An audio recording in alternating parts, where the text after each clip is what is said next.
No serà fàcil ni ràpid, però l'economia espanyola sortirà del sot en què va entrar amb la crisi.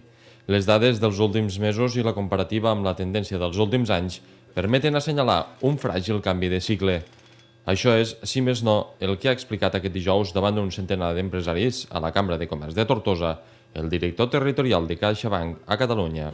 Hem passat de decréixer a créixer, poc, és cert que el creixement és molt suau, però sí que hi ha un canvi de dinàmica que ens va començar ja a mitjans de l'any passat amb el creixement d'exportacions i que ha continuat a l'últim trimestre ja amb un augment del consum també. I per tant les perspectives per aquest any 14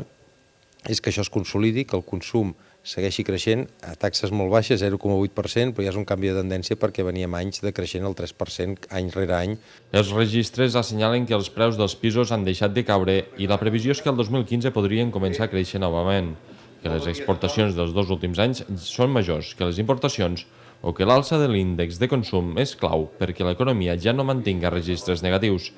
Tot plegat s'ha de complementar amb un increment de l'ocupació i per a això l'adopció de mesures com la contenció i la rebaixa de sous jugaria un paper destacat. El que hem de mirar és que l'atur no pugi. Per tant, si hi ha una contenció salarial, però això fa que també l'atur no pugi, sinó inclús millori, al final és més gent que pot pagar els seus préstecs i que a nivell agregat el que ens interessa més és no tant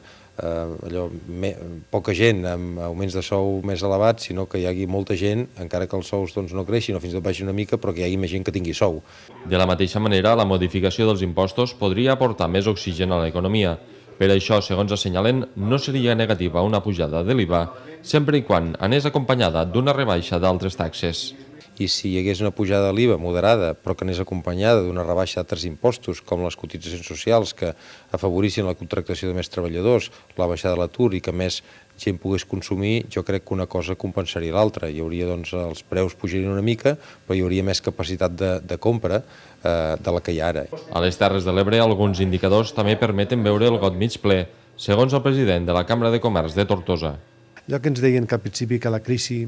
era una oportunitat, semblava que ens ho deien una mica com a consol, de dir, escolta, no ho hem perdut tot, no, realment tenen compte, avui per avui em dic el sector comerç, i tenen compte que hi ha ofertes de locals que estan a menys de meitat de preu del que et demanaven fa 4 anys o 5 anys, a menys de meitat de preu, no?